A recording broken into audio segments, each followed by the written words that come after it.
Let's talk about Timothée Chalamet. So y'all already know Timothée Chalamet got, browbeat all over the Oscars because of the whole ballet and opera situation.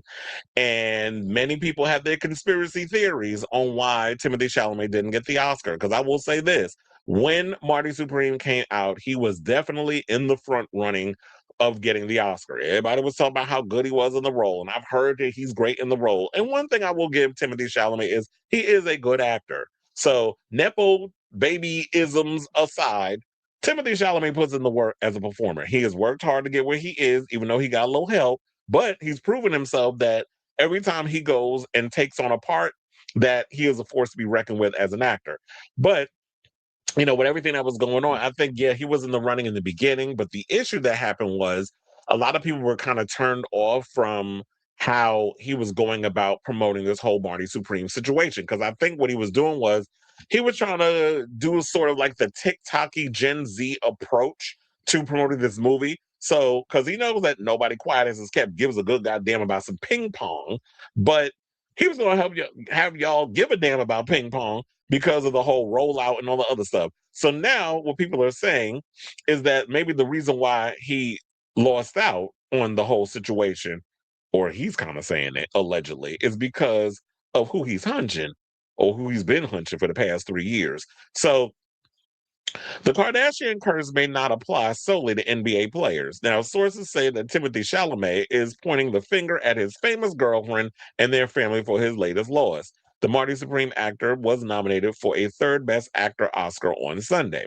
Now, according to insiders, Timothée believes that Kardashian circus caused him the Oscar. Tensions appear to be high between him and Kylie Jenner throughout the ceremony as Timothée chased that elusive golden statuette. Timothy's girlfriend is not taking his bitterness towards her family lying down. It seems she has a different opinion from Timothy over his Oscar defeat.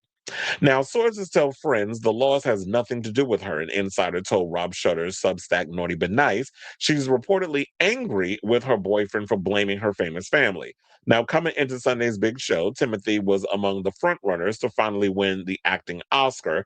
He had finally broken through on another big stage, winning the Golden Globe for Best Actor in Marty Supreme. That was his fifth Golden Globe nomination, with the complete unknown star going 0 to 4 before that. And what people need to realize is that when he lost the BAFTA, people said, "Look, there was a sign there," because the BAFTA is basically the British equivalent of the Oscars. I think they gave it to the guy that was playing the actor that had the Tourette's. He ended up winning. That's the only place where that movie was nominated anyway. Because Quiet as is kept, it hasn't been nominated in all the other different Oscar affiliation type shows like the Oscars. We were more American based with our films, or maybe, well, was Hamlet? Well, I think, well, Chloe Zhao directed it, but they had Irish people and stuff all up in that damn movie, like Paul Mescal and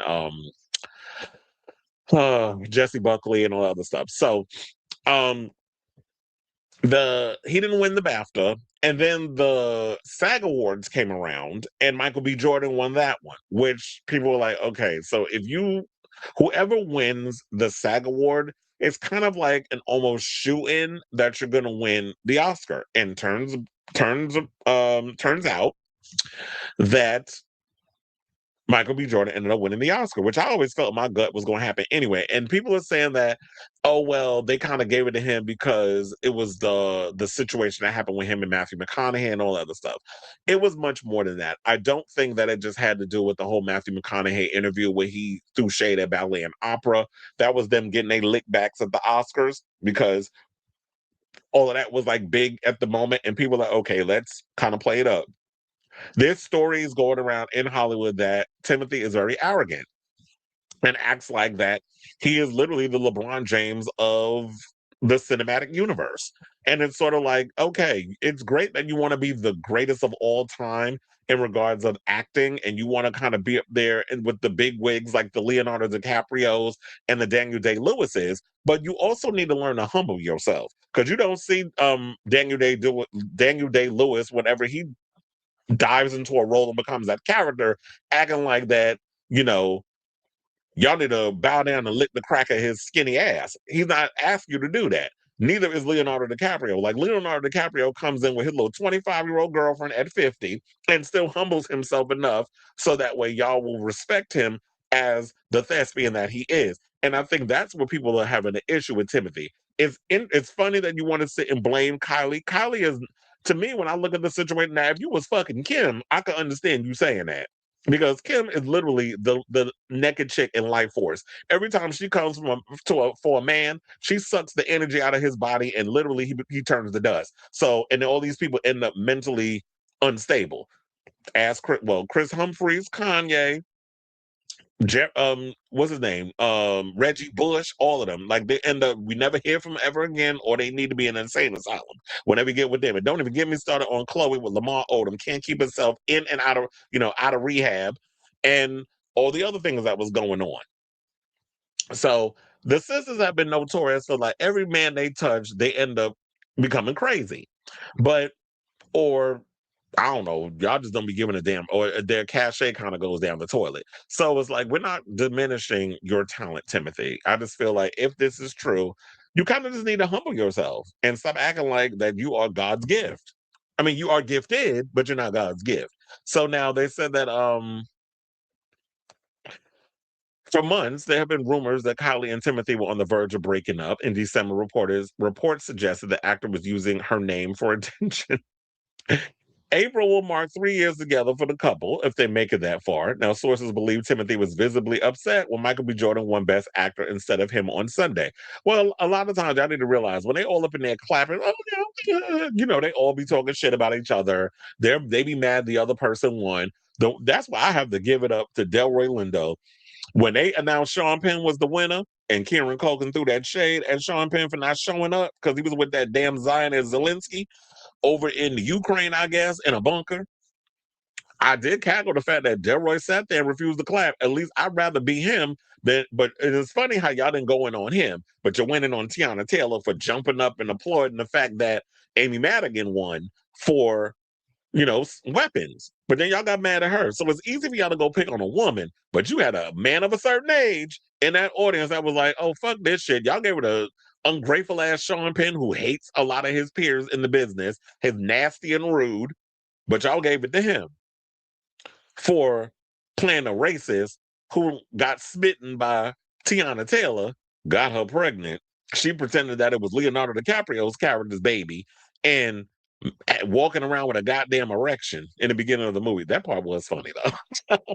How she basically made him get hard in front of her and then handcuffed him. So if y'all ain't seen the movie, definitely check out one battle after another. But so yeah. So I don't know what to think of this. I just think that, or maybe I do know what to think. I pretty much said what I need to say. But for the most part, I just feel like, you know what? Timothy, you can't have it both ways. You want to be taken seriously as like this major serious actor, but then you also kind of want to play into the infamy aspect of the industry, which is like what Kylie Jenner and all of them do, which is like the internet social media fandom part where you get to play around with the paparazzi where everybody's taking your picture, but you also get to be the serious, independent thespian. So it's like you trying to play in both worlds and trying to figure out how to balance all that. And I feel like people it's backfiring. So I think at this point, what the best bet you need to do, because I don't know if you have other projects coming out that you have to go and film, but I do feel like you better lay low for now until Dune Part 3 comes out in December. So you got like a good 6+ months where you can kind of lay low and do what you're doing and don't be in the spotlight. And people will have moved on from all of this mess and they'll forgive you and take you seriously as an actor again. But if you're blaming the Kardashians, then maybe you need to stop dating influencers and infamous celebrities and actually get you. I mean, I don't know if she's in a relationship. Get you an Anya Taylor-Joy or somebody. Get you like a serious actress to date, or to just pretend y'all dating. So I say all this to say, what do you guys think of this story? Do you believe that? Do you believe that Timothée Chalamet reportedly is blaming Kylie Jenner for him losing his Oscar. I honestly think the one you need to be blaming is yourself in the way that y'all did this whole Barty Supreme rollout and a lot of things that you've been saying in the press lately. You've been putting your foot in your mouth. You've been rubbing a lot of your peers the wrong way. And you have to remember, at the end of the day, it's your peers that vote for you to win that Best Actor Oscar. And no shade, Michael B. Jordan's campaign was better than yours. People like him a lot more. He's likable. He's humble. He doesn't walk around acting like he's better than everybody. And to me, it's like that's what they're going to vote for. They're not going to vote for, or I was going to say, they're not going to vote for an asshole. Clearly, they did. They gave the Oscar for Best Supporting to Sean Penn. So I don't think it matters all about that. But if you do a good enough job as a performer, and you gotta look, and and you are who you are, they'll vote for you. So let me know what you guys think of this story in the comments down below.